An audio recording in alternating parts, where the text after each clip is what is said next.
Ay mga kasari, pumunta nga pala ako kahapon sa Pure Gold para bumili ng wall pan.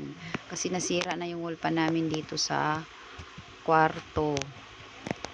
Isinabay ko na nga rin yung pag-grocery sa Pure Gold.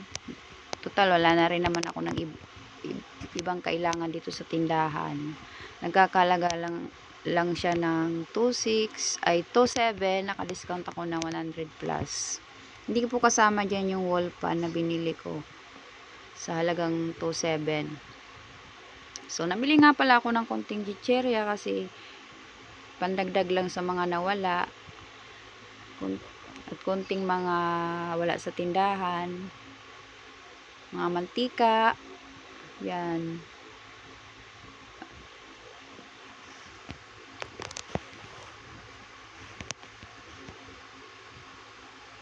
At may mga bumiling mga bata, mga tagalabas po yan.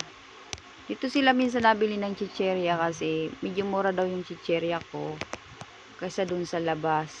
Tinanong ko sila, di ba mga mare, mas maganda talaga pag mura yung mga paninda mo kasi kahit medyo malayo ka, dadayuhin ka, mas okay na yung mura kaysa mahal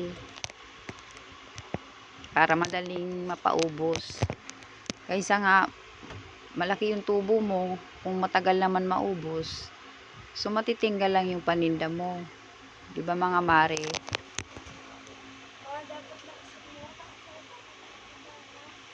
Ang tagal nga nila dyan kasi namimili pa sila ng mga chicherya ang gusto nilang bilhin.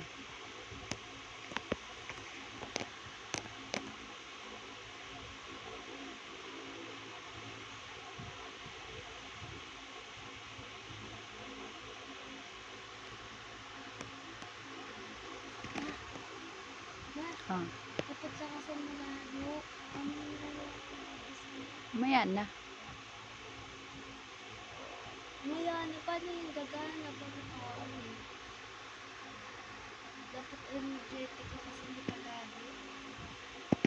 Di ba yung katulad ng sa kanila, lalakas? Diba? Lalakas ka nila.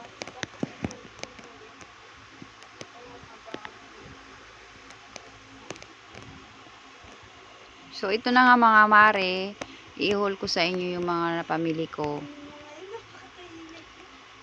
12 pieces na mantika na sachet, 8 pesos bintahan ko. Tapos, 12 pieces na nasa pack, 8, yung tig 80 ml,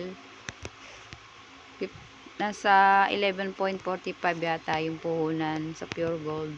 So, 15 pesos naman yung bintahan ko dyan.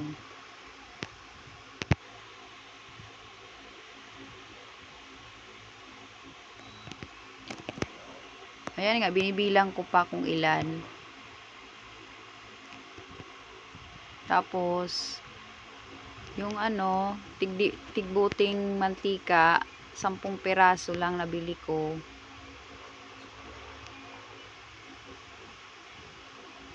Um, 46 pesos naman po yung bintahan ko. Ang puhunan po niyan sa Pure Gold ay 40.40. So, 46 po ang bintahan ko.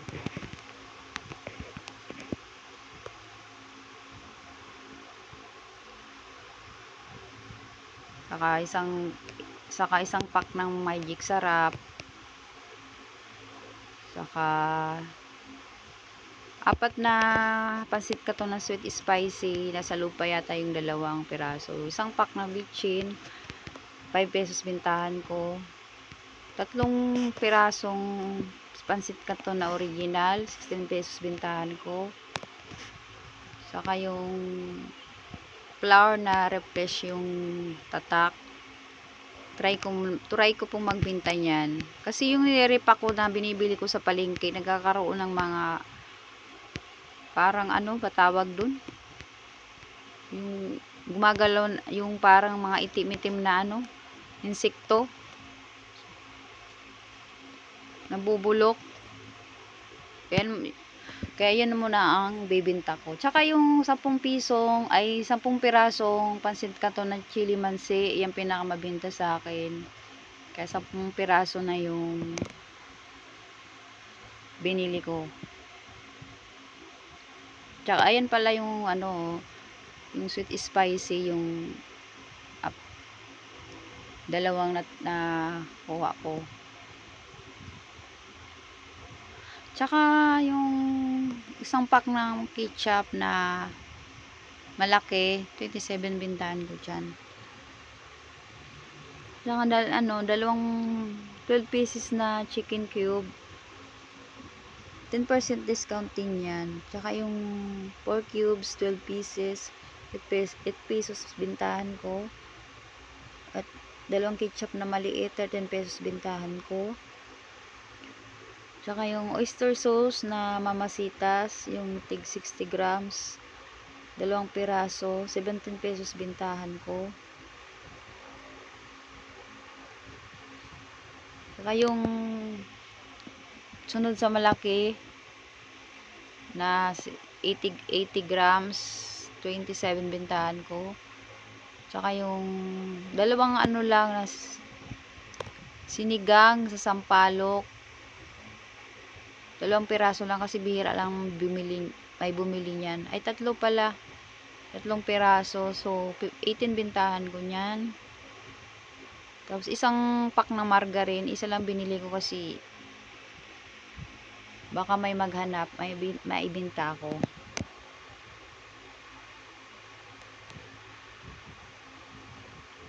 Tsaka, isang pack ng Skyflex. 8 pesos bintahan ko. Isang pirasong cup noodles, 25 bintahan ko. Tatlong pack na Yakult, 13 pesos bintahan ko. Dalawang buting suka, 21 pesos bintahan ko. Saka isang Alfonso na 1 liter, 310 bintahan ko. Saka yung cowbell na kondensada, nakaano siya, buy 3 save 5. Saka dalawang ligo na green, 28 bintahan ko. Saka isang pack ng grosini, 11 pesos bintahan ko. 94.50 ang puhunan po niyan sa Pure Gold. Tsaka isang pack ng Ribisco chocolate, 8 pesos bintahan ko. Tsaka yung tinapay na gardenia, pangkain ko lang po. Pang merienda. At ito, yung pinili ko sa palengke, konting gulay, pang ulam-ulam. Ayan po mga kasari, salamat po sa inyong panonood.